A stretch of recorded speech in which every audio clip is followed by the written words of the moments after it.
पाची मुलापैकी थोरल्या मुलाला गादीवर बसवलं आणि भगवंताच्या चिंतनाकरिता, भगवंताचा जन्म आपलं भगवंताच्या गुणगानाकरिता, भगवंतामध्ये विलीन होण्याकरिता सर्व परित्याग केला. आणि महाराज नेपाळ क्षेत्री, नेपाळमध्ये एक नदी आहे महाराज, गंडकी नदी, हरिद्वार क्षेत्र म्हणते त्याला. त्या ठिकाणी काय केलं, तपश्चर्या करण्यासाठी गेला. आणि योगायोग असा आला, तपश्चर्या करत होता, सकाळी उठायचं, भगवंताचं नामचिंतन करायचं महाराज, सकाळ संध्याकाळ रात्रंदिवस हाची कामधंदा काय, गोविंदाचे पोवाडे, सतत भगवंताचं चिंतन महाराज. आणि चिंतन केल्याच्या नंतर एक दिवस असा उजडला जगामध्ये, तसा कुठल्याच भक्तावर काळी होऊ नये महाराज. एक लहान असं हरिण, आणि त्या हरणाला गर्भ होता, गर्भावस्थेमध्ये तो पाणी प्यायला आलेला ते हरिण नदीवर. वाघाची डरकाळी ऐकल्याच्या नंतर त्या हरणीनं काय केलं माहिती, त्या पाण्यामध्ये उडी मारली आणि भीतीनं ते गर्भ गळून पडला. हरिण तर निघून गेलं, पण ते लहान पिलू महाराज तपश्चर्या करत असताना ते लहान पिलू डोळ्यासमोर दिसलं आणि ते उचलून धरलं महाराज. असं उचलून धरलं आणि त्याला खाऊ पिऊ घातलं, त्याला स्वच्छ केलं, तसंच घरी नेलं. घरी नेल्याच्या नंतर त्याच्या सेवेमध्ये भगवंत दूर झाला महाराज. भगवंत, देवपूजा सगळंच विसरून त्याच्यामध्येच राहिला महाराज. आणि शेवटी ते मोठं झाल्याच्या नंतर हरिण निघून गेलं. निघून गेल्याच्या नंतर ह्याचा वृद्धाप काळ जवळ आला. कोणाचा? भरत राजाचा. भरत राजाचा वृद्धाप काळ जवळ आल्याच्या नंतर भरत राजा शेवटी माझा हरिण जेवला असेल का, माझा हरिण काही खाल्ला असेल का, त्याला व्याघ्राचं भीती तर नसेल का, कुठं असेल, काय असेल, असं म्हणत काय झालं, मरून गेला. आणि दुसरा जन्म झाला हरणीच्या पोटाला. एक मृगा के संग ते भरीत धरी मृगदेह. एका मृगाच्या निस्त्या संग झाला तर मृगदेह झाला. जड भरत राजा हरणी गर्भ गेला, जड भरत राजा हरणी गर्भ गेला, जड भरत राजा हरणी गर्भ गेला, भरत राजा हरणी गर्भ गेला. झाला तो दसला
गेले लागे वासनेच्या संगे, म्हणून त्या वासनेच्या पोटी आपल्याला काय करावं लागतो, त्याच वृत्तीला मरताना जी वासना येईल नंतर आपल्याला जन्म घ्यावा लागतो. महाराज हरणीचा गर्भ जरी मिळाला असला, हरणीच्या पोटाला जरी आलेला असला, तरी नंतर त्यांना काय करावं लागतं,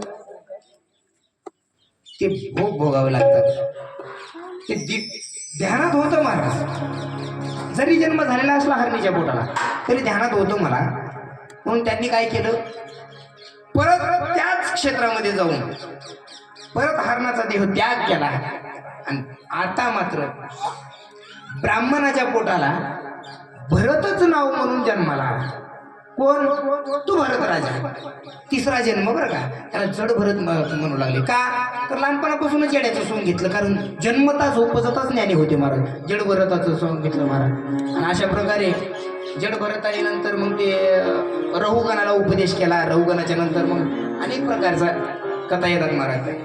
मग एक दिवस काय केलं, रहुगणाला उपदेश केल्याच्या नंतर रहुगणाने सांगितलं, तुम्हाला काही दुसऱ्या गोष्टी माहीत नाही म्हणे, आपल्याला या गोष्टीपासून विरक्त राहायचंय. का तर ह्या वासनेपोटी मी 3दा जन्माला यावं लागलं मला. मग यानंतर जड भरत राजा आणि रहुगणाचा उपदेश ही कथा झाल्याच्या नंतर शुकदेवजी राजाला भूलोकाचं खगोलाचं ज्ञान सांगतात. म्हणे राजा, त्या पृथ्वीच्या खाली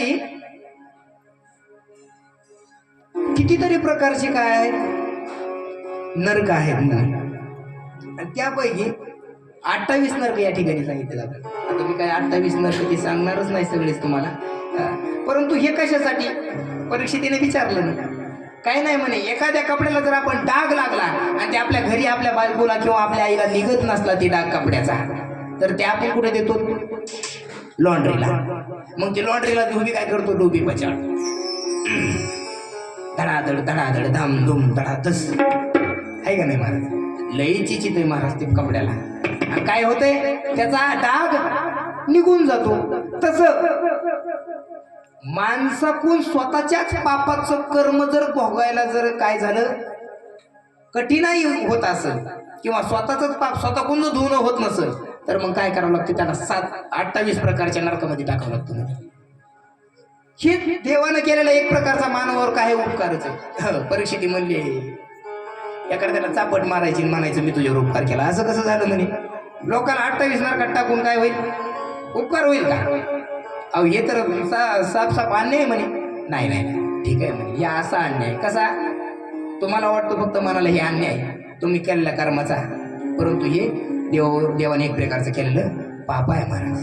आणि मग ते नरकामध्ये काय करते, आपण बी त्यासाठी बरं का, हे 28 नरक, या 28 नरकाला जर जायचं नसेल तर एकदा वैकुंठाला जाऊन या. म्हणजे वैकुंठ म्हणजे वरी नाही बरं, आपल्या पंढरपूरला वृंदावन 4 धाम आहे, तिकडे जा कधीतरी जावा. आपल्याला आहेत महाराज सोयी आता, आहे का नाही, जिथं तिथं ट्रॅव्हलिंग आहे, जाऊन यायचं.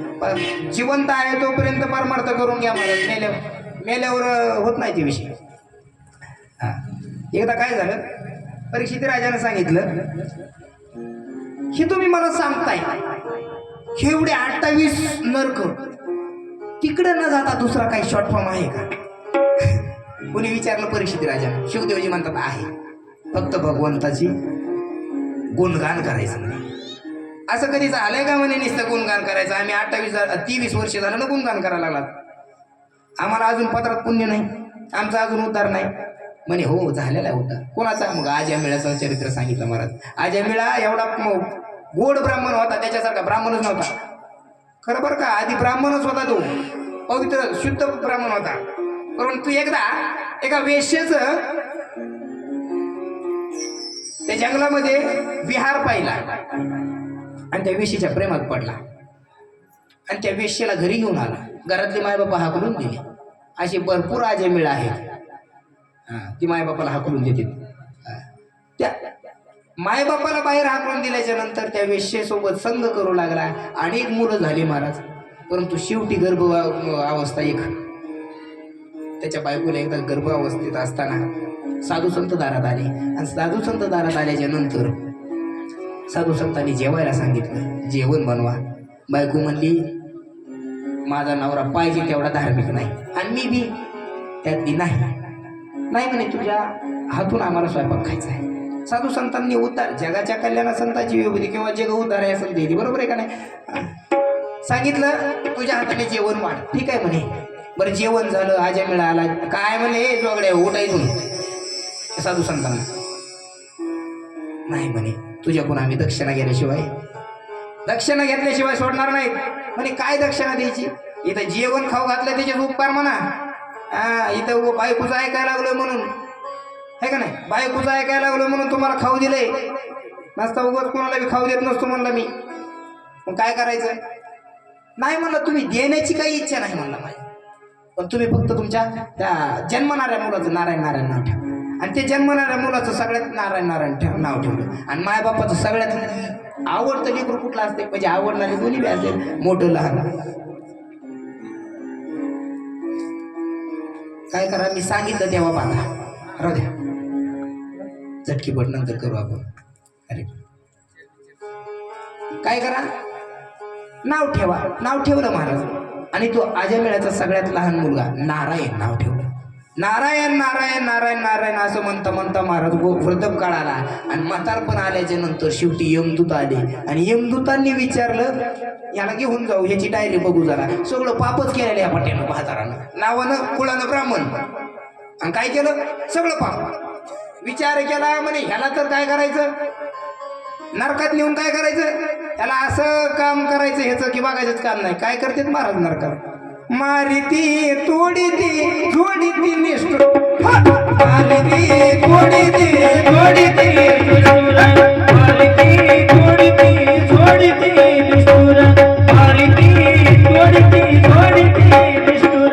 यमाचे किंकर बहुसाद, यमाचे किंकर बहुसाद, यमाचे किंकर बहुसाद, यमाचे किंकर बहुसाद.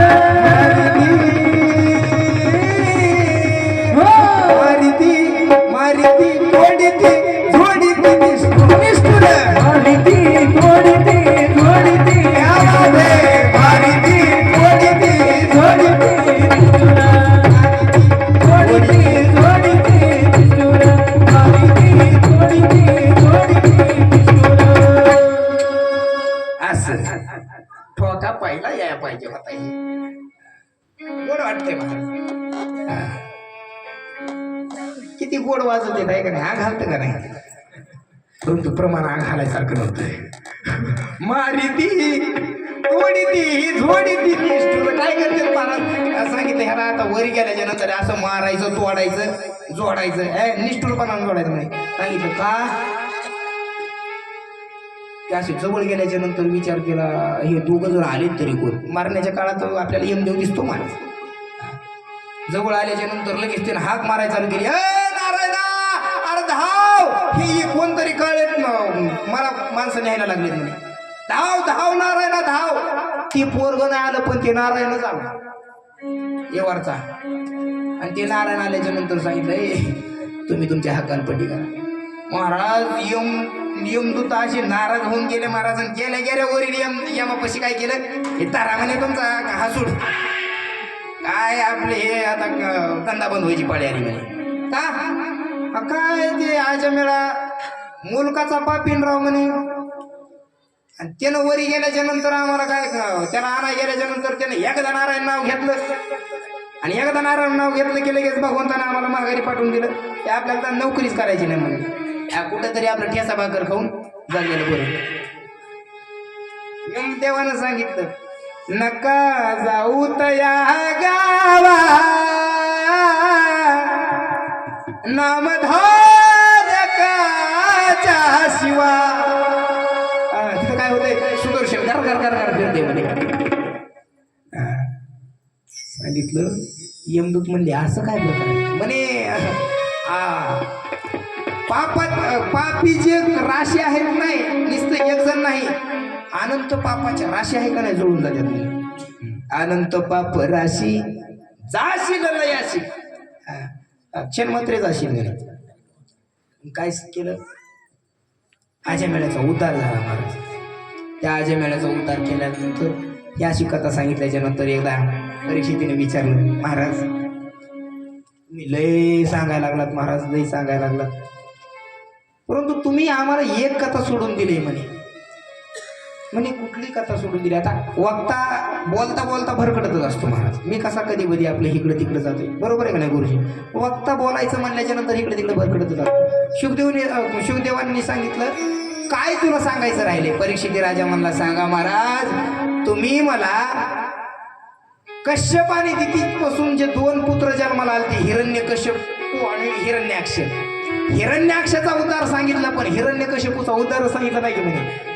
हा म्हणे बरोबर आहे, ते तुला सांगितलं नाही, मग सांगतो चल ऐक. तेव्हा शुकदेवजी सांगतात, राजा, हिरण्यकश्यपू आपल्या भावाचा वध झाल्यामुळं त्या भगवंताचा कट्टर वैरी बनला म्हणे, आणि तप करण्यासाठी जगामध्ये कुणीच केलं नसेल तसा कठोर तप करण्यासाठी हिमालयामध्ये गेला. हिमालयामध्ये तप केलं महाराज. एवढं तप केलं, ब्रह्मदेवाला प्रसन्न करून घेतलं. वरम ब्रूयत ब्रह्मदेव म्हणले, काय पाहिजे ते माग बा. काय नाही म्हणले, मला फक्त अमर कर.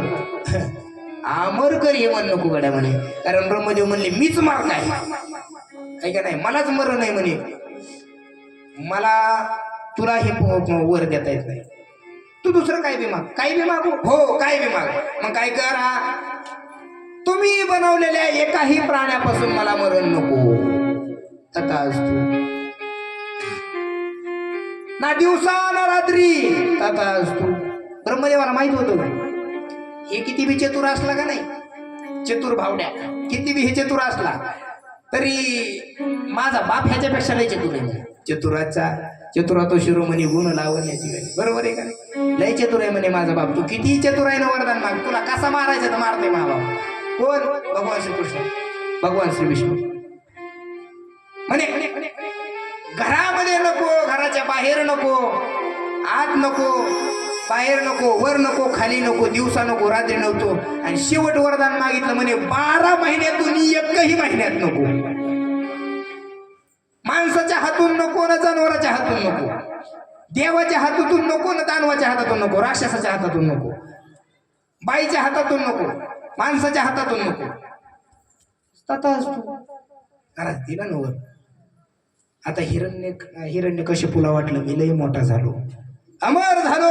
ब्रह्मदेव म्हणले होते की तू अमर हो, हे वरदान मला दिलं नाही, परंतु त्यांच्याकडून कसं काढून घ्यायचं ते मी अमरत्वाचं वरदान घेतलं म्हणे. घेतलं महाराज वरदान आणि आला. आणि आता काय केलं, नामन घेऊ देई देवाचे हे प्रीत हिरण्यकश्यपूचे. हिरण्यकश्यपूने सांगितलं, आजपासून माझ्या नगरीमध्ये, माझ्या राज्यामध्ये एकाही देवाचं नाव घ्यायचं नाही, आणि जे देवाचं नाव घेईन त्याला पहिला मारार म्हणले. बघता बघता महाराज सूर्यावर, सूर्यलोक, चंद्रलोक, सर्व लोक स्वर्गलोकावर राज्य स्थापन केलं, त्रिभुवनावर राज्य केलं, आणि नंतर एकालाही देवाचं नाव घेऊ दे नाही. महाराज अनेक दिवस गेले. नंतर कायादू म्हणजे त्याची बायको, तिला 4 मुलं झाली महाराज. अल्लाद, अनुल्लाद, सल्लाद आणि प्रल्हाद. हे 4 मुलं झाल्याच्या नंतर हे 3 होते बापासारखेच, परंतु 4थं जेव्हा जन्मत होतं, जेव्हा उदरात होतं, तेव्हा नारदजींचा संघ होता महाराज त्या कयादूला. आणि कयादूला नारदजींचा संघ असल्यामुळं, संघ म्हणजे संगती होती महाराज. आणि संतांच्या संगतीत कुठलंच वाया जात नाही महाराज, बरोबर आहे का नाही? नारदजींनी एवढा उपदेश केलता कयादूला, ते कयादूला उपदेश केलता, परंतु गर्भाच्या त्या बाळावर झालता. आणि लहानपणापासूनच उपजताच ज्ञानी महाराज तो. ते लहानपणापासूनच त्याला एक प्रकारचा ग्रह लागला महाराज. कुठला ग्रह? हे सूर्य चंद्र हे वगैरे ग्रह नाही महाराज, शनी ग्रह वगैरे असे ग्रह नाही. या जगामध्ये जेवढे ग्रह आहेत तेवढे सगळे ग्रह जर आपल्याला लागले तर काही ना काही उपाय करून आपल्याला ते ग्रह काढता येतील. पण एक असा ग्रह आहे ते जे प्रल्हादाला लागला, जे ध्रुवाला लागला, जे साधू संताला लागला, ते ग्रह जर लागला तर आपण सुदबुद विसरून जातो महाराज. काय महाराज ते सांगितलंय भागवतजींनी वर्णन करून. कृष्ण ग्रह गृहीतात्मा नवेद जगदृश्यम. अहो कृष्ण ग्रह जर लागला तर त्या प्रल्हादाला भान राहिलं नाही महाराज. सदा ना सदा नामस्मरण, सदा ना कदा नामस्मरण महाराज. बघा ना तुम्ही, एकदा जर भगवंताचं गुणगान जर आपण बघितलं, भगवंताचा जर चेहरा जर आपण बघितला, त्याची बासरी बघितली, त्याचं जर सगळं सौंदर्य बघितलं, तर आपण भान विसरून जातो. क्षणात आपल्याला वाटतं की किती गोड रूप आहे याचं. एक कवी वर्णन करतो बघा. घनश्याम तेरी बंसी पागल कर जाती है, घनश्याम तेरी बंसी पागल कर जाती है, मुस्कान तेरी मोह घायल कर जाती है. जब ये बंसी सोने की होती तो क्या कर जाती. अहो ही जर बंसी सोन्याची असती तर काय केलं असतं. ते कशाची आहे, वेळूची आहे. वेळूची असली सुद्धा तरी जगाला नाचवते. सोने की होती तो क्या कर जाती मोह, जब बास की होकर भी दुनिया को नाचाती है. महाराज एवढं कृष्ण ग्रह असा एक तर लागूच नाही महाराज, आणि एक तर लागत नाही, आणि लागल्यावर पुन्हा आपल्याला त्याचं ते तोड नाही. एवढी प्रल्हादाला तोड लागली होती, आवड लागली होती महाराज. भक्तवांच्या कल्पतरुतू भगवान, त्याची लहानपणापासून आवड लागली होती त्या प्रल्हादाला. महाराज बघता बघता त्याला शाळेत टाकलं, आणि शाळेत टाकल्याच्या नंतर शंड आणि अमर्क शुक्राचार्यजींची मुलं ते त्याला शिकवायला. त्यांच्या शाळेत कसं होतं, खोटं बोलणे, चोरी करणे, अशा प्रकारचे शिक्षण, जे धर्माच्या व्यतिरिक्त शिक्षण आहे, देवाचं नाव न घेणे. आणि प्रल्हाद जायचं आणि तिथं काय करायचा, लेकरांना सांगायचं, अरे राजा हो तुम्ही हे खोटं काय शिकताय म्हणे, आपले गुरुजीची येडी आहेत म्हणे. अरे नारदजींनी मला जे ज्ञान दिले ते तुम्हाला सांगतो म्हणे. काय करायचं, भगवंताचं गुणगान करायचं म्हणे. काय करायचं, अवकाशानं ते भगवंत आहे, आणि तुझा बाप, अरे तुझाच बाप, ते लेकरं म्हणायची ना, तुझाच बाप भगवंत आहे म्हणायची. आम्हाला लहानपणापासून आमच्या मायबापांनी ते सांगितले. आता त्यांच्या शाळेत सगळे राक्षसांचीच मुलं आहे का नाही. पण त्यांनी सांगितलं आमचे आई वडील तुझ्याच बापाला देव मानते, तू दुसऱ्याच देवाला देव मानतोस बाबा. प्रल्हादजींनी सांगितलं, अरे हे लेकरं म्हणजे काय येड्यावणीच करायला लागलेत म्हणे. अरे माझा बाप हे एक मरणारं शरीर आहे, परंतु जो जगाचा बाप आहे का नाही त्याचं कधी मरण नाही महाराज.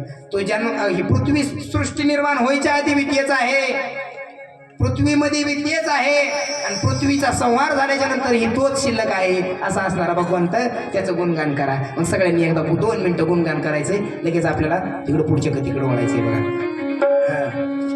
मस्त पैकी असं गुणगान करायचं.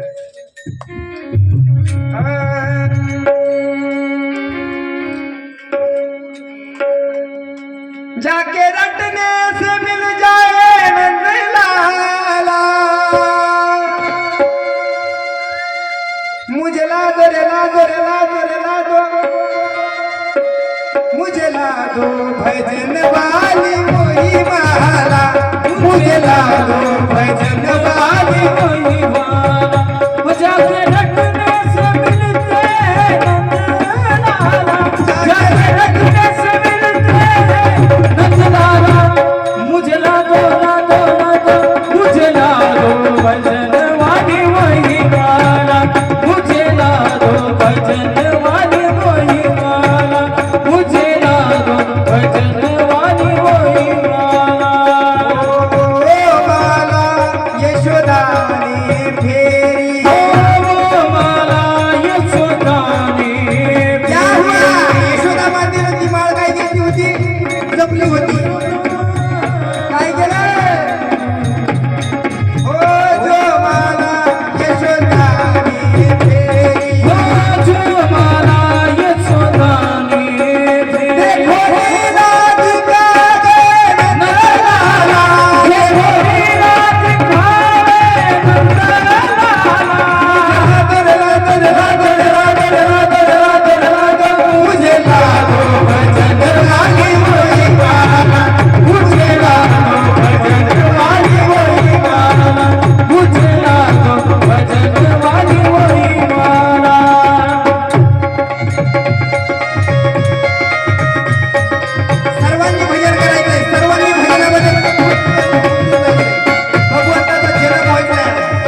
मुझे लागो लागो लागो मुझे लागो भजन की महिमा मुझे लागो भजन वाली महिमा मुझे लागो भजन वाली महिमा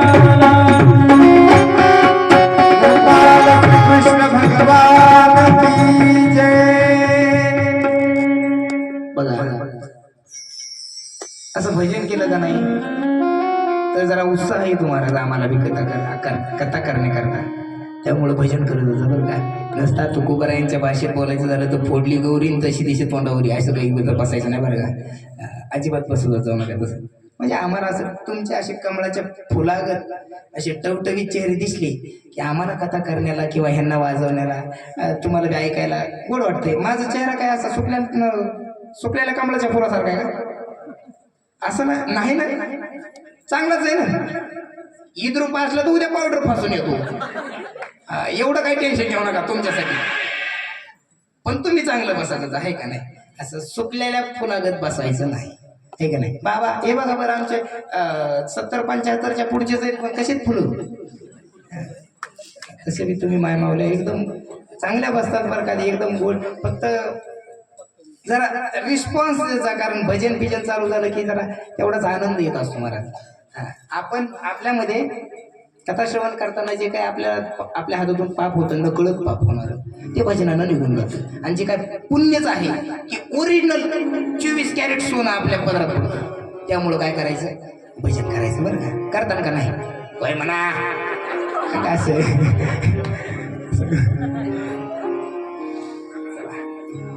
अशा प्रकारे प्रल्हादजींना कृष्ण ग्रह लागला आणि प्रल्हादजींनी काय केलं त्या सगळ्या लेकरांना चिड करून टाकलं त्या भगवंताच्या भक्तीमध्ये. आणि एक दिवशी काय झालं हे सगळेच लेकरू आणि प्रल्हादजी भजन करत असताना भजन करता करता करता करता एक दिवस काय झालं शिक्षक आले आणि शिक्षकाने बघितलं अरे अरल्या का तुझ्याच बापा आम्हाला मरुस्त मारीन म्हणे. तू त्यांना काय शिकवायला लागलास म्हणे येड्यावानी तू तर हायच येड. तरी पण भजन काय रुकत नव्हतं. जरा अर्धा एक तास गेला महाराज आणि हे लागली की गुरुजी बिनाच आहे त्या भजनात. संतन के संग लाग रे देवाची बनेगी. मग काय केलं गुरुजी बी नाचायला लागले महाराज. भजनामध्ये दंग झाले. केवढ्यात आला हिरण्यकश्यप आला ना असं ओढलं महाराज गुरुजीला. थांब म्हणले तुला नरडच कापतो म्हणले तू. अरे माझ्या लेकराला तुझ्याकडे दिसतं आपलं माझ्या मनाप्रमाणे घडावं असं तुला सांगितलं होतं आणि तू लागला देवाचं गुणगान करायला लावायला लागलास. गुरुजी म्हणे आमची काही चुकी नाही तुमच्याच पोराने हे आम्हाला इडं केले म्हणे. मग बापाला विचारलं प्रल्हादजींना काय रे काय शिकलास तू. काय नाही म्हणे माय बापांचा आदर करा. ठीक आहे वा किती गोड संस्कार दिलेत म्हणे. दुसरा अजून काय काय शिकला. काय नाही म्हणे जगामध्ये परब्रह्म एकच आहे त्याचं नाव आहे विष्णू परमात्मा. अशी पायाची आग मस्ता केली गेली महाराज. सांगितलं लेकरू यात. आता विद्यार्थ्याची तर चुकी झाली तर शिक्षा कोणाला करावं गुरुला. लेकराची चूक झाली तर शिक्षा करावी कोणाला माय बापाला. आणि बायकोची चूक झाली सासूला म्हणायला लागले असं. बायकोनं पाप केलं तर ती नवऱ्याला भोगावं लागतं. सासू सासऱ्याकडे जात नाही ती. त्यामुळं ह्याच्या गुरुजीला बोलायला पाहिजे. गुरुजीनं बोलले महाराज. गुरुजीला सांगितलं हे असं शिकवित जाऊ नका. नाही म्हणे इथून पुढे चांगलं शिकवतो म्हणे. असं काय केलं महाराज अनेक काळ तहास केला आणि नंतर विचारलं काय रे बाबा काय विचारताय म्हणले मला. तुम्ही माझ्यासाठी देव आहात हे महत्वाचं आहे परंतु तुम्ही नश्वर देव आहात. देव नसल्याच्या नंतर ऑप्शन तुम्ही देव आहे पण देव आहे पांडुरंग परमात्मा आहे तो विष्णू परमात्मा आहे आणि ते सर्वत्र भरलेला आहे. राग आला महाराज हिरण्यकश्यपूला लय असं तळतळ वाटत होती मनात. आपलंच बाबळीचं पोट निघलं त्याला काय करावं आम्ही सगळे चंदन असं हिरण्यकश्यपूला वाटत होतं. आणि चंदनाच्या झाडामध्ये हेच बाबळीचं काट जन्माला आले असं वाटत होतं त्याला. त्याला काय केलं सांगितलं ह्याला द्यायला म्हणले हत्तीच्या पायाखाली. हत्तीच्या पायाखाली दिलं महाराज काहीच झालं नाही. स्पर्श झाला हत्तीला पिसाळ्याला हत्ती गार बसला. नमन करू लागला. उकळत्या तेलात टाकलं तेल शांत झालं. जसं चंदन उकळत्या तेलात चंदनाचं एक थेंब टाका महाराज, तेल सगळं शांत होतंय. ट्राय करून बघा. फक्त ओरिजिनल चंदन पाहिजे. नाचता भेसळ गणगुळे आणतात तुम्ही, हे चांगलं नाही बरं. नाचता कोणा मग आलेच असवलेला ओंकार महाराज तुम्ही असं म्हणले होते चंदन कुठे, असं नाही बरं. प्युअर चंदन कशात टाकायचं, उकळलेल्या तेलात बरं का आजी. उकळलेल्या तेलात टाकल्याच्या नंतर शांत होते, गार असा हात बुडवण्यासारखं तेल होते. तस प्रल्हादची त्याला कढईत टाकले की तळ कढईच गार, जाळ खालून चालू. आश्चर्य झालं. डोक्याला टेन्शन आलं महाराज त्या हिरण्यकश्यपूच्या मध्ये बसलेला असताना बहीण आली त्याची. बहिणीने सांगितलं तू काय टेन्शन घेत, तू मी आहे ना होलिका नावाची बहीण. बसली महाराज आणि सांगितलं तू काय कर, मला वरदान आहे म्हणले अग्निदेवाचं की मला अग्नी जाळू शकत नाही, तू लाव म्हणे अग्नी, मी त्याच्यावर बसते आणि माझ्या मांडीवर कुणाला घेऊन बसते, तुझ्या लेकराला प्रल्हादाला. बसले ना महाराजा आणि याचं चालू होतं गोविंद मेरो है गोपाल मेरो है. गोड असं भजन चालू झालं महाराजाचं. भजनच करत राहिलो तर आपण जन्म करणार नाही आणि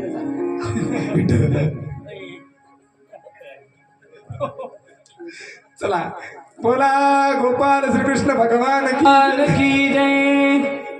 फिरली वाटतंय. चला असं काय विषय होता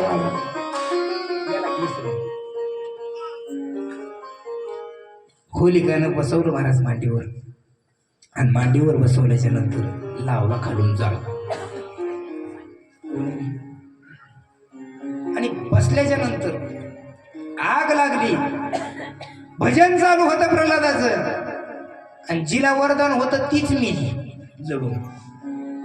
बोला भक्तवांच्या कल्पतरू भगवान की जय, भक्तराज प्रल्हाद की जय. अनेक प्रयत्न केले महाराज, शेवटी कदरून हिरण्यकश्यपू म्हणला काय कुठं बी देवच असतंय का म्हणे. म्हणला हो सांग कुठे तुझा देव. सांगितलं कुठं बी आहे, सर्वत्र आहे.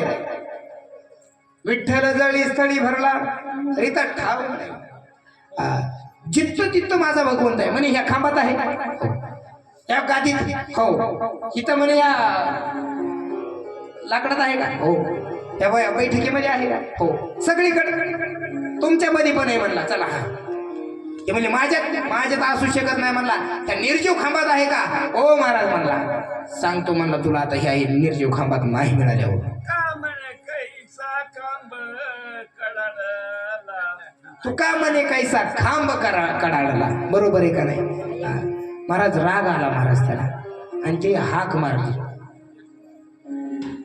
भगवंताला, देवा तुमच्या हातात माझं मरण नाही म्हणे आणि जीवन पण आहे. जर इथं प्रगट नाही झालात तर बाप माझा लेकरू म्हणून सुद्धा विचार करीत नाही. लय मारते पुन्हा.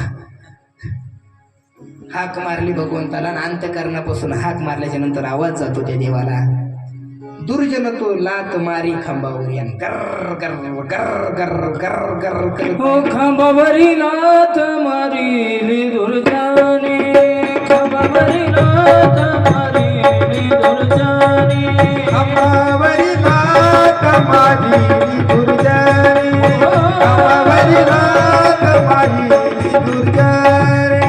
स्वामी नारायण प्रगटले, स्वामी नारायण प्रगटले, खांबावरी लात मारी दुर्जाने, खांबावरी लात मारी दुर्जाने, खांबावरी लात मारी दुर्जाने, खांबावरी लात मारी दुर्जाने, मारी दुर्जाने. वा खांबावरी लात मारिली दुर्जने. काय केलं, स्तंभी नारायण प्रगटला. गर गर गर गर गर असं महाराज लय भीती वाटली महाराज हिरण्यकश्यपूला. आधी तर वाटलं नेमका सिंहच आला का काय, पण खाली बघितलं तर शरीर सगळं मानवाचं होतं. हातामध्ये नख महाराज एवढे एवढे तलवारी सारखे, अर्ध शरीर होतं. कशाचं? सिंहाचं. आणि अर्ध शरीर होतं माणसाचं. महाराज असं इथून नरड्यापासून खाली सगळा मानव होता. हाताकडे बघितलं तर हात अहो नकाच्या सिंहाचे नख जसे असते त्याच्याही पेक्षा लांब लांब नख होते. आणि मानवाच्या हाताला तशी लांब लांब अनोखी अशी प्रकृती. आणि सांगितलं तू वरदान मागून घेतलं होतंस ब्रह्मदेवाच्या कुठल्याच संतानाकडून माझी म्हणजे मरण नको. ब्रह्मदेवाचा संतान नाही, उलट ब्रह्मदेवच माझा संतान आहे म्हणे. देव ब्रह्मदेवाचं एकही रचना माझ्या रचनेच्या वेगळी आहे. प्रत्येक रचना त्याच्या रचनेतून मी नाही, माझ्या रचनेतून ब्रह्मदेव आहे. महाराज खेळला, महाराज लई लीला केल्या त्याच्यासोबत. गदा युद्ध खेळ कुठं, मल्लयुद्ध खेळ कुठं, काय काय काय काय अशा प्रकारच्या लीला केल्या. आणि शेवटी 3 प्रहार म्हणजे सायंकाळची वेळ, सूर्य उगवत बी नाही, आपलं मावळत बी नाही आणि दिवस पण नसतो असा प्रकार. सांगितलं ओढून घेतल्याच्या नंतर सांगितलं मला तर वरदान आहे म्हणे, आत बी नाही घराच्या बाहेर बी नाही. बघ म्हणे कुठंयस तू? महाराज एकदम घराच्या उंबऱ्यावर आला. मानवानं नाही, स्त्रीनं नाही, देवानं नाही, दानवानं नाही, कुणीच नाही महाराज. सगळ्या विरुद्ध भाषा होत्या. देव ब्रह्म जे काय वरदान होतं त्याच्या सगळ्या विरुद्ध होता. शस्त्र नव्हतं, अस्त्र नव्हतं, नका काय अस्त्र बी शस्त्र बी नाही. बरोबर आहे का नाही? सांगितलं 12 महिन्यामध्ये नाही. मग ते आपण म्हणतो का नाही म्हणजे एक्स्ट्रा महिना काय असतो, अधिक महिना, अधिक मास. त्या अधिक मासाचा दिवस, आणि त्यामध्ये दिवस नाही ना रात्र नाही, वर नाही ना खाली नाही, मधोमध. भागवतजी वर्णन करते उंबरट्यावर बसला नव्हता देव.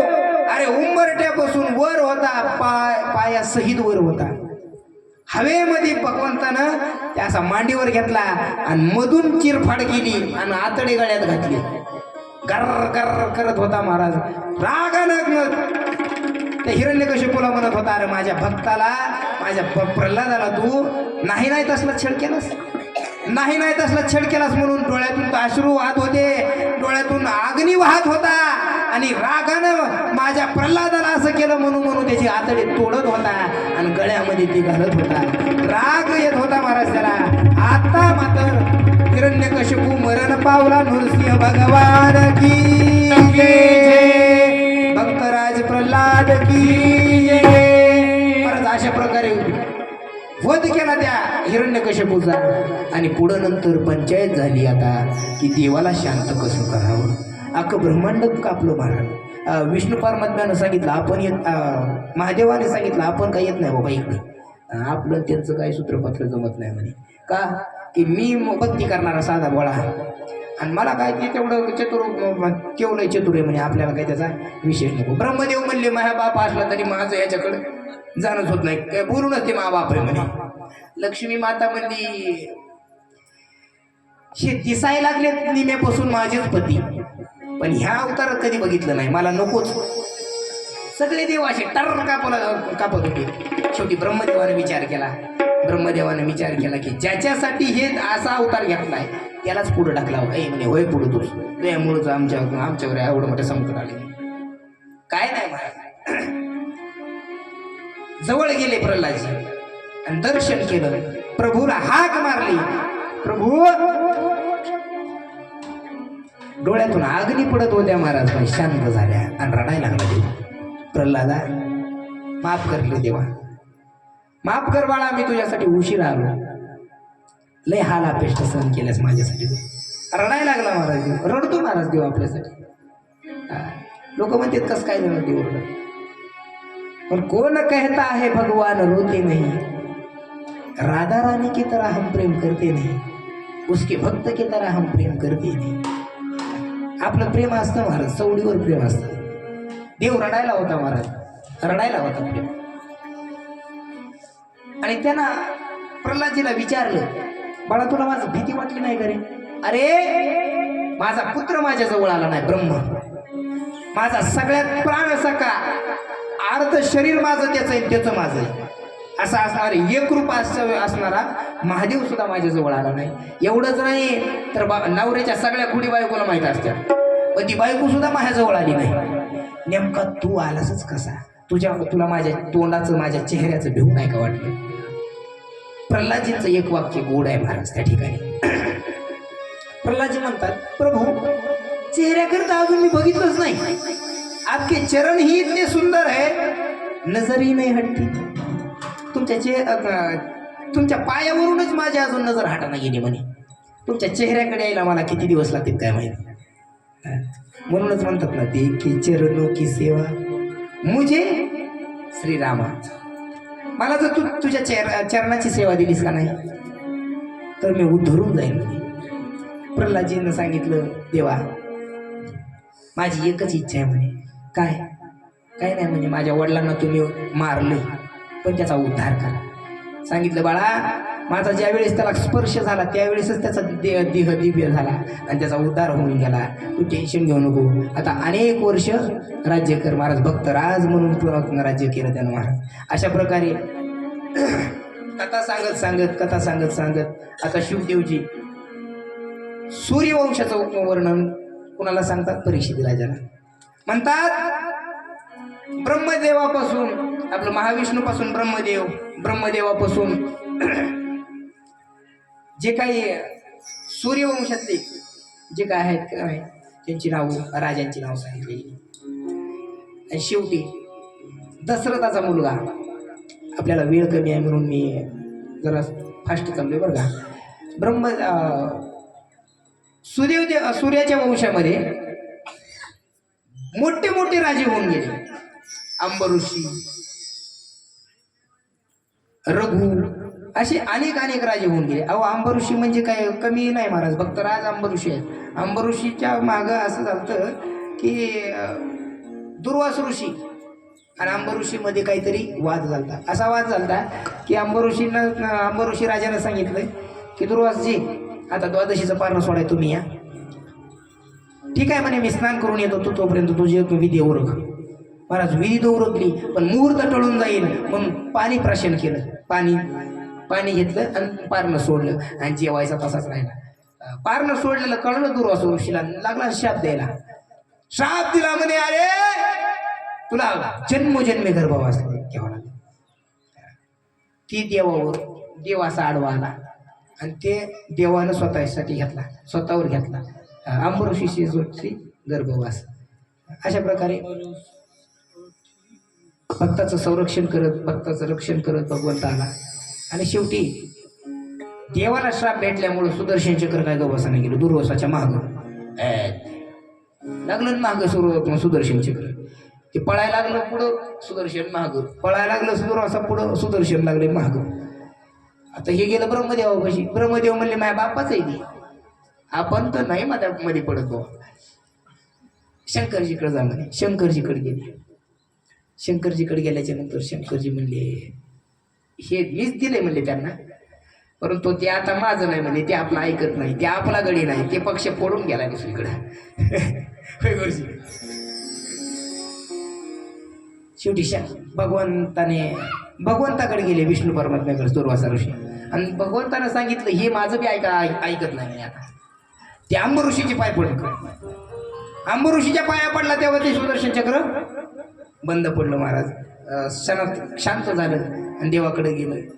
सांगायचा मुद्दा एकच आहे की भक्ता राखे पायापाशी दुर्जनाशी. दुर्वासा ऋषी काय दुर्जन नव्हते पण भक्तावर अन्याय झाल्यावर मग ते कोणाला सोडित नाही. अशा प्रकारे राम प्रभूजींच्या वडिलांचं चरित्र सांगत असताना त्या दशरथ राजाचं गुणगान करत असताना सांगितलं की बाबा त्यांच्या पोटाला 4 मुलं जन्माला आले म्हणे. राम, लक्ष्मण, भरत, शत्रुघ्न असे मुलं जन्माला आल्याच्या नंतर वाढत मोठे झाले. विश्वामित्र जिंकून त्यांनी काय केले, ज्ञान प्राप्त करून घेतलं, अभ्यास घेतला आणि शेवटी लग्न झालं. लग्नाच्या नंतर एक श्लोकी रामायण आहे बघा. एक श्लोकी, त्या एक श्लोकी रामायणामध्ये सगळं सांगितलं जातं की राम जन्मल्याच्या नंतर वनात गेले. डायरेक्ट तिथं उडी मारली. वनात गेले न सीतेमातेला काय केलं, हरिण दिसलं, चुळीची इच्छा प्रकट झाली आणि रामप्रभू ती चुळी आणण्यासाठी गेले, म्हणजे हरिण आणण्यासाठी गेले. हरिण आणण्यासाठी गेल्याच्या नंतर इकडं सीतेचं हरण झालं, जटायू मरण झालं, आणि पुन्हा मग काय झालं, लंका दहन झालं, सीतू गमन झालं, आणि पुन्हा रावण कुंभकर्ण हनन बी झालं, आणि इति रामायण झालं. अशा प्रकारे एक श्लोकी रामायण आहे बरं का. मी मनाचं सांगत नाही, गुरुजींनी जे सांगितलंय तेच सांगतो बरं का. एक श्लोकी रामायण. आमचे गुरुजी म्हणले जर टाइम पुराणाच तर एक श्लोकी रामायण सांगायचं म्हणे. मग त्या प्रकारे अशा प्रकारे एक श्लोकी रामायणाने आपले सूर्यवंश समाप्त झाला. आता मात्र चंद्रवंशाचं वर्णन आहे महाराज. चंद्रवंशाचं वर्णन मी तसंच सांगितलं महाराज. गडबडीत काय केलं म्हणे, काय नाही, भगवंताचा पुत्र ब्रह्मदेव, ब्रह्मदेवाचा आत्री, आत्रीचा चंद्र, चंद्राचा बुद्ध, बुद्धचा पुररवा, पुररवाचा नहुष, यती ययाती संयती आयाती विख्याती, अशापर्यंत आणून पार वसुदेवापर्यंत आणलं. आणि कृष्ण जन्माला आणि कंसाचा वध केला आणि महाभारत घडविलं. असं शुकदेवाने सांगितल्याच्या नंतर परीक्षित राजा म्हणला, देवा मला काय भूक लागली, आज 4 दिवस झालेत म्हणलं मी उपाशी आहे, मला भूक नाही लागली, मला झोप येत नाही, मला काहीच होत नाही, फक्त मला भगवंताचं जसं सूर्यवंशाचं वर्णन सांगितलं तसं मला चंद्रवंशाचं सांगू नका. कमीत कमी चंद्रवंशाचं जरी वर्णन सांगितलं तरी कृष्णाच्या लीला मला खोलून उघडून मोठ्या विस्तारपूर्वक सांगा. ठीक आहे म्हणा. मला वाटलं तुला झोप येत असेल, टाईम संपत असेल, टाईम संपत आला ना, हा म्हणूनच मला वाटलं की बाबा टाईम संपत असेल म्हणून सांगत होतो बाबा. म्हणे नाही म्हणे, संपू द्या म्हणे, पुढचा 5वा 6वा 7वा दिवस आहे म्हणे आपल्याकडं. काय करा तुम्ही, मला भगवंताचा विस्तार सांगा म्हणे. भगवंताने जन्म कसा घेतला, त्या वृंदावनामध्ये 84 कोस ब्रजमध्ये कशी लीला केली हे मला पुढून सांगा. त्यामुळं शिवदेवजी आता परत एकदा चंद्रवंशाचं वर्णन सांगायला लागले मला. यदुवंशाचा विस्तार चालू झाला. यदुवंशामध्ये सूरसेन हे राजे झाले महाराज, आणि त्या सूरसेनाचे पुत्र आनंददुंदुभी म्हणजेच वसुदेव, आणि त्या वसुदेवाची पत्नी देवकी. ती कशी झाली म्हणे, कंसाची बहीण म्हणे देवकी, आणि त्या देवकीचं लग्न वसुदेव म्हणजे कंसानं स्वतःच्या मित्रासोबत करायचं ठरवलं. आणि वसुदेवासोबत देवकीचं लग्न ठरलं, आणि देवकीचं लग्न ठरल्याच्या नंतर कंस एवढा दुराचारी होता, एवढा माजलेला होता, तरी बहिणीचं लग्न एवढं थाटामाटात केलं महाराज. थाटामाटात केल्याच्या नंतर ते काय आकाशवाणी झाली, अरे कंसा काय हिच्यात पोटी येणारा आठवा तुला मारणार आहे, तू काय कर जरा सांभाळून राह. आकाशवाणी गेली महाराजांनी, कंसाची डूब पिटली. सांगितलं हिच्या पोटी येणारा आठवा, अरे हिराच मारून टाकतो. घेवोनिया खड्ग माराया धवला, घेवोनिया खड्ग माराया धवला, घेवोनिया खड्ग माराया धवला, घेवोनिया खड्ग माराया धवला, घेवोनिया खड्ग माराया धवला, घेवोनिया खड्ग माराया धवला, घेवोनिया खड्ग माराया धवला, घेवोनिया खड्ग माराया धवला. हात तो धरिला, हात तो धरिला वसुदेव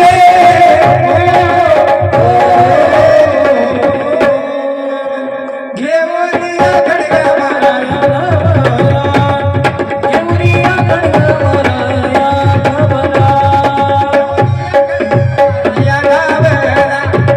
घेवोनिया खड्ग माराया धवला.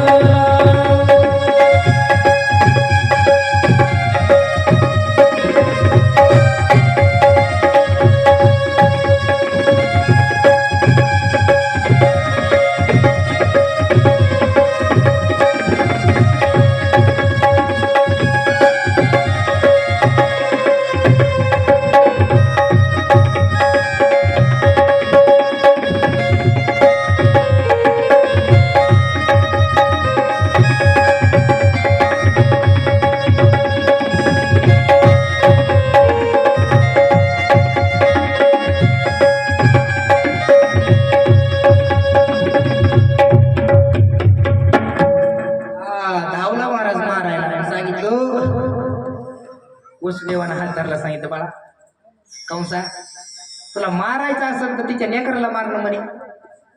अरे एका स्त्री हत्येचं पातक तुला लागण सांगितलं, नको तू काय करू, तुला टेन्शन घ्यायला देत नाही म्हणे. मी जे मुलगा जन्म ते तुला आणून देतो. पहिला मुलगा जन्माला बघता बघता बंदीशाळेत टाकल्याच्या नंतर पहिला मुलगा जन्माला, आणि पहिला मुलगा जन्माल्याच्या नंतर असा वसुदेवाने हातात धरला. सुटत नव्हता महाराज देवकीच्या हातातून. पण सांगितलं देवकी द्यावं तर लागणारच, नाही जर दिलं तर ते तुला मारेन म्हणे. ठीक आहे, दिला महाराज पहिला मुलगा. कंसापाशी आणला आणि कंसाने विचार केला, अरे आठवं मारणार आहे म्हणले मला. ह्या लेकरानं काय केले, द्या परत. आणलं महाराज परत. कंसाचं मन लय मोठं झालं आणि नारदजींनी विचार केला, हे हो बाबा असं जर पुण्य करायला लागलं तर देव उतरणार नाही, देव अवतार येणार नाही. मग पुण्य सारावया भेटे ऋषी केसी. महाराज पुण्य सारावण्यासाठी आणि पाप घडवण्यासाठी काय केलं, असं कमळ, 8 कळ्याचं कमळ आणलं. काय केलं, इकडे लक्ष द्या. 8 कळ्याचं कमळ आणलं आणि अशा 8 कळ्या असताना त्या कंसा पुढं असं उभा राहायला सांगितलं नारदजीनं. कंसा, तुझं गिन्यान काय मातीत गेलंय का म्हणे. म्हणलं गुरुजी काय झाले. आता कंस जरी असला, दानव राक्षस सगळे जे आहेत का नाही ते नारदजींना आदरपूर्वक मानतात. म्हणजे गुरुजी झालंय तरी काय, अरे तुला आकलीचा काय भाग आहे का नाही म्हणे. हे कमळ बघ बरं म्हणे. काय हा म्हणे, हे बाप बरं इथून बघ. 1 2 3 4 5 6 7 आणि 8 म्हणे. हो हे 8 झालं, हे पहिलं होतं म्हणे. दुसऱ्यापासून मापलं की पहिलं 8वं येईल, तिसऱ्यापासून मापलं की दुसरं 8वं येईल. अरे सगळंच येते ना बाबा म्हणले. पुढून 8वं आहे का मागून 8वं आपल्याला काय माहिती. म्हणे ह्याला बी मार, यार आणा म्हणजे त्याला बी आणा. हे सुटत नाही म्हणे. त्याला बी आणलं महाराज आणि त्या पहिल्या मुलाला सुद्धा मारलं महाराज. अशी 1 नाही 2 नाही 5 पुत्र 6 पुत्र मारले महाराज. 6 पुत्र मारले दुराचारी, बरोबर आहे का नाही. 6 पुत्र मारले. 7वा महाराज भगवंतालाच काळजी लागली. 7वं कोण होतं, बलरामजी. विचार केला, बाबू माझा हे बलराम जर मारला ह्यानं तर माझा अवतार घेऊन उपयोगच नाही. मायेला सांगितलं, माया तू काय करते, बलरामाचा म्हणजे माझ्या शेषाचा ते गर्भ आहे का नाही, ती रोहिणी मातेच्या गर्भात नेऊन ठेव आणि तू काय कर, इकडे ये. ठीक आहे म्हणे. मायेनं ते गर्भ तिकडे गेला. 7वा गर्भ गळीत झाला, 7वा गर्भ गळीत झाला असं सांगितलं. आणि 8व्या वेळेस भगवान श्रीकृष्ण परमात्मा, आता अष्टमीचा दिवस आहे. अष्टमीचा दिवस असताना सुद्धा चंद्राचं, चंद्रवंशातलंय नाही म्हणून चंद्र असा पौर्णिमेसारखा पूर्ण चंद्र झाला महाराज. आणि भगवंताचं येण्याची वाट बघू लागलाय. देवकीचं बी असं तेज असं महाराज. सगळ्या भगवंताने, सगळ्या देवाधिकांनी सुद्धा देवकीच्या गर्भाचं वर्णन केलंय, देवकीच्या तेजाचं वर्णन केलंय. अरे सूर्यालाही लाजवेल, सूर्याचेही चंद्राचेही डोळे दिपतेल असं तेज त्या देवकी मातेचं होतं. एकदम तेजवान ती देवकी माता होती. आणि बघता बघता रात्री 12 वाजता त्या भगवंताचं चतुर्भुज रूपाने जन्म झाला. गोपाल श्रीकृष्ण भगवान की, राधा राणी सरकार की, गोपाल श्रीकृष्ण भगवान की जय. गुपचूप होता, गुपचूप, गाजा वाजा नाही, गपचूप जन्म झालेला आहे. पण ते एखादं आणलं नाही का तुम्ही कोणी.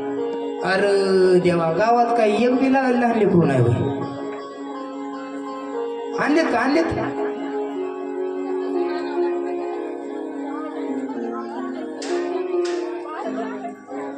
बरं थांबा, आणा जाऊन कोणाचं तरी असेल ते आणा. फक्त लय मोठा नसावा, ते लेकरून दिसावा असा हातात घेण्यासाठी. आता आणता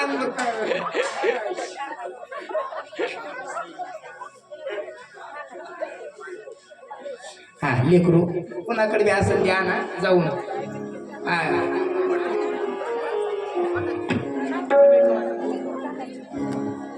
हाय का नाही कुणाकडं.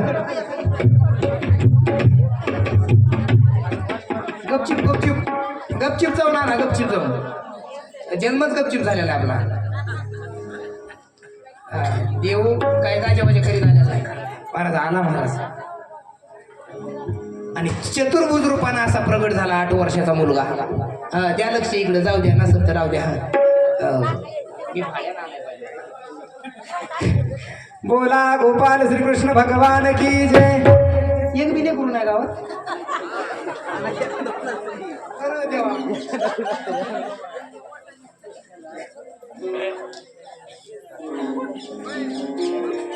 असो असतील तर काही हरकत नाही. भगवंताचा जन्म झाला महाराज द्या लक्ष जाऊ द्या नसू द्या. मावशी इकडे बघा काय नाही माय काय झालं काय कुणाचं ते हाय का नाही बाई आहेत का ठीक आहे काय हरकत नाही चला. देवकीनं विचार केला देवा मी तुझ्याकडून वरदान मागून घेतलं होतं माझ्या पोटाला यावन दूध प्राशन करावं हे चतुर्भुज रूपानं नव्हतं सांगितलं तेवढं होतो पण आधी मी काय सांगतो ते ऐका म्हणे हिथं मला धोका आहे इथून काय करा मला उचला नंदाच्या घराला न्या नंदाची तिकडं माया आहे तिला इकडं आणा नंदाच्या घराला नंदाच्या घराला मजनी गोकुळाला आमटनी गोकुळाला ओ नंदाच्या घराला नंदाच्या घराला मजनी गोकुळाला मजनी गोकुळाला माया उपजनी तेथे देवी मजानी येते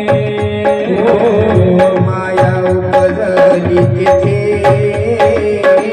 देवी मजानी येते माया उपजनी तेथे देवी मजानी येते ओ माया उपजली तिथे देवी मजानी येते आणि येते ना राजा घराला राजा घराला मजनी गोकुळाला हो मजनी गोकुळाला नंदाच्या घराला नंदाच्या घराला मजनी गोकुळाला ओ मजनी गोकुळाला गोपाल श्रीकृष्ण भगवान की जय राधा राणी सरकार की जय. वा जमलं की असो भगवंताचा जन्म झालाय महाराज आणि झालं ना महाराज एवढं चतुर्भुज असणार हातावर घ्यावा असं एवढं बारकं झालं त्याला असाध्य ते साध्य करते महाराज ते जन्मच इसीलिए हुआ है उसका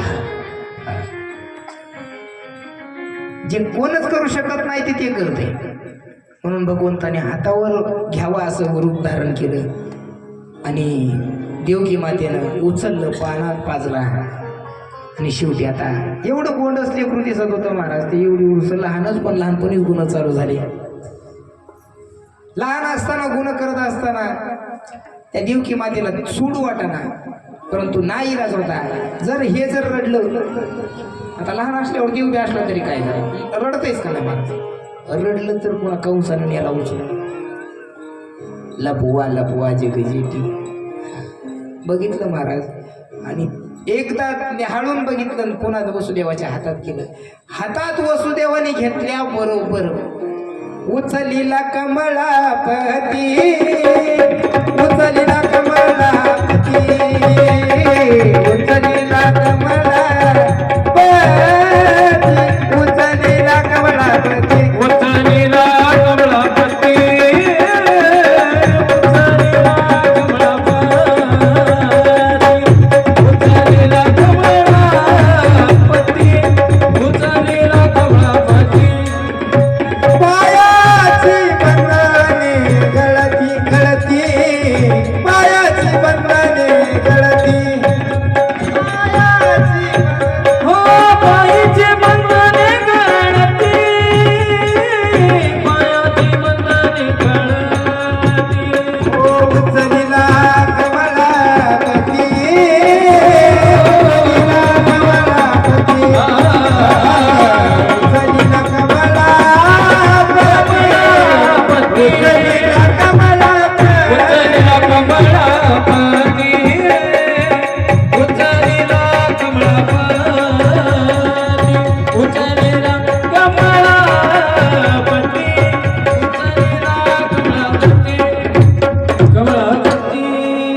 कमलापती पायाची बंधने गळती. महाराज भगवंताला असं उचलून धरलं महाराज.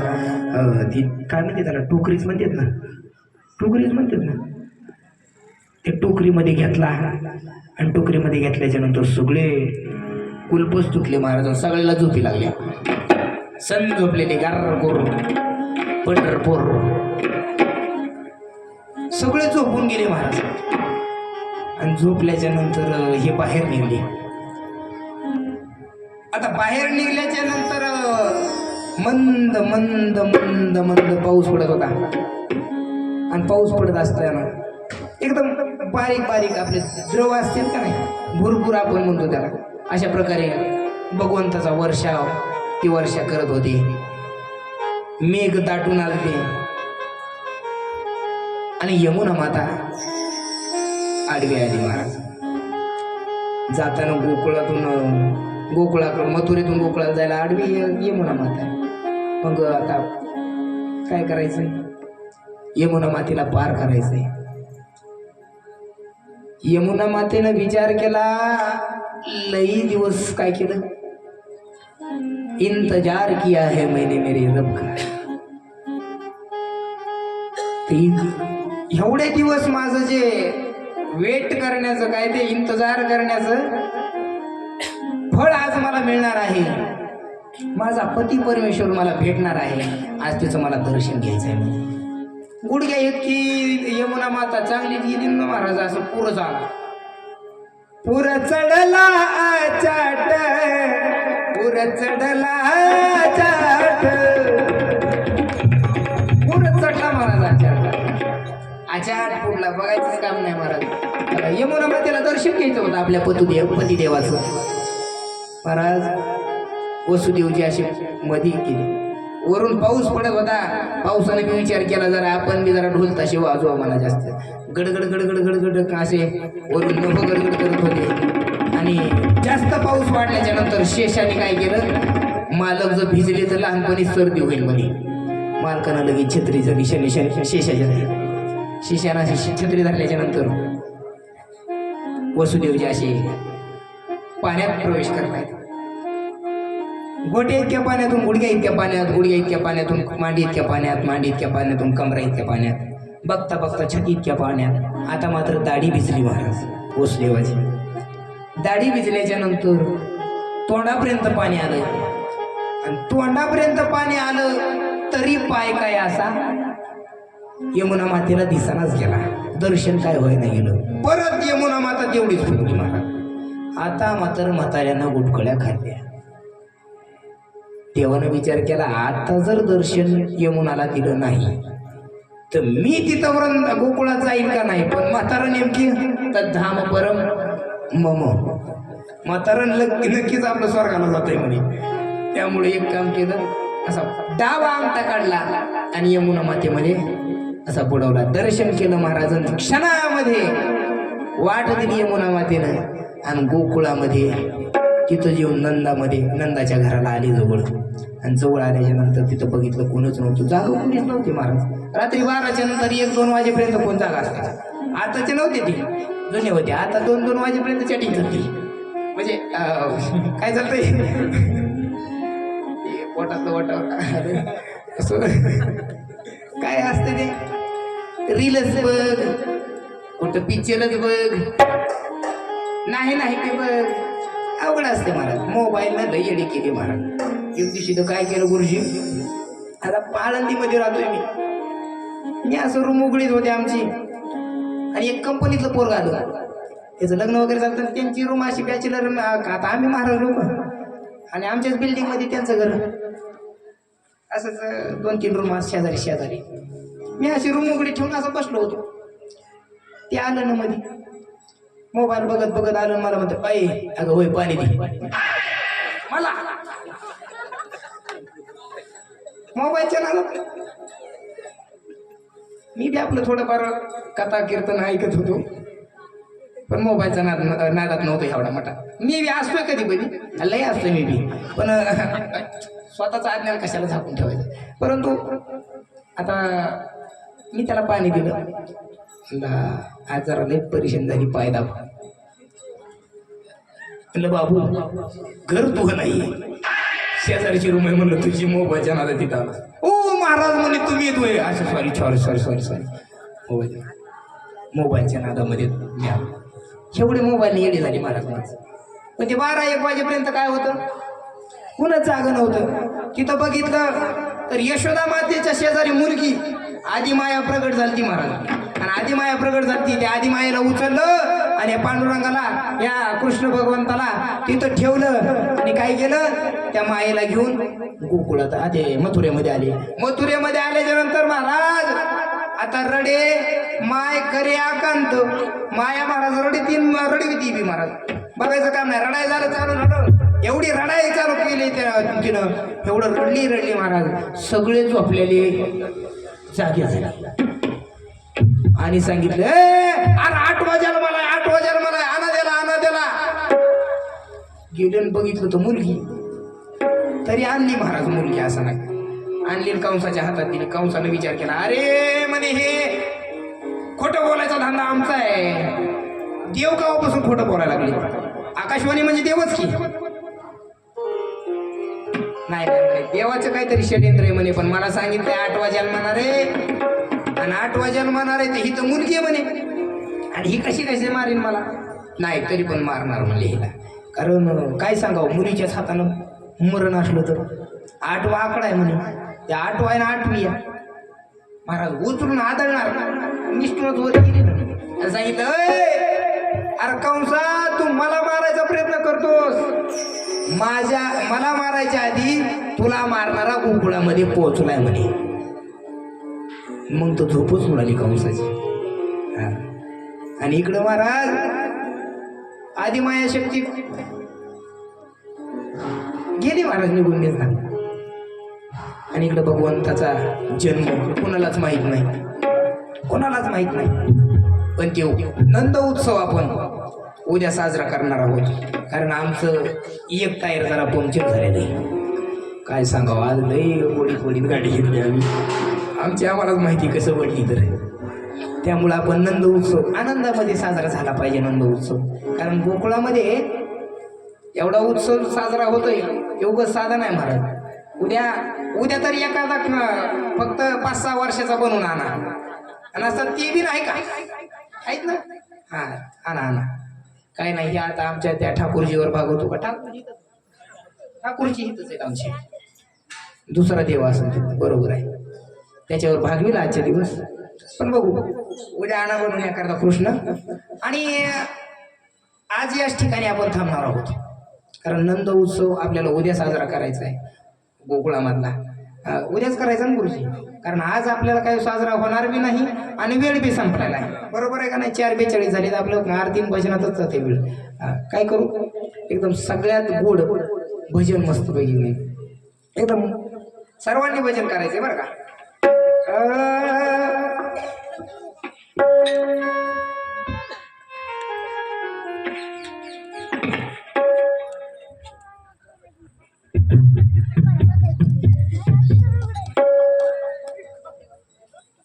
जरा जल्दी से आजा सावरिया,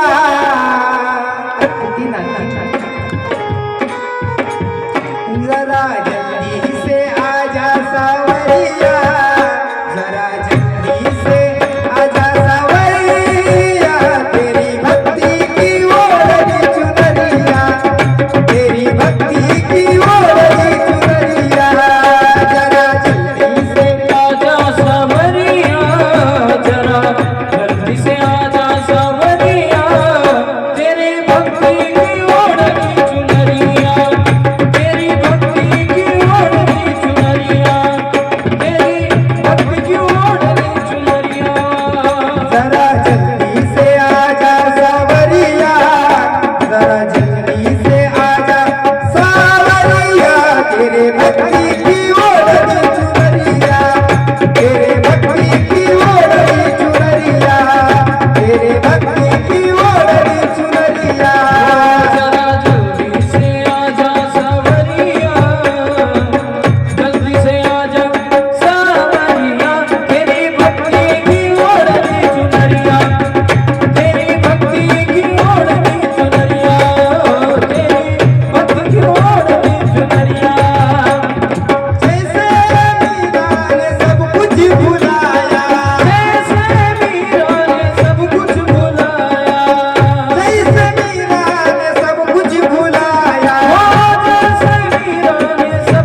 आज आपण याच ठिकाणी थांबणार आहोत. उद्या नंदोत्सव, उद्या भगवंताच्या लीला, गोकुळामध्ये केलेल्या लीला, वृंदावनामध्ये केलेल्या लीला, आणि उद्या कंस वध होणार आहे. कारण लवकरच एके दिवसात कंस वध करायच पाहिजे आपल्याला. आणि त्यामुळे उद्या कंस वधाच्या पुढं सुद्धा कदाचित कथा जाऊ शकते. लवकर येऊन बसा. एवढा समाज जमायला आरती कथा संपत्ती आपली. आरतीवाल्यांनी सर्वांनी उभा राहावा. आता सगळ्यांनीच उभा राहावा आणि आरतीवाल्यांनी समोर या. बंद करा.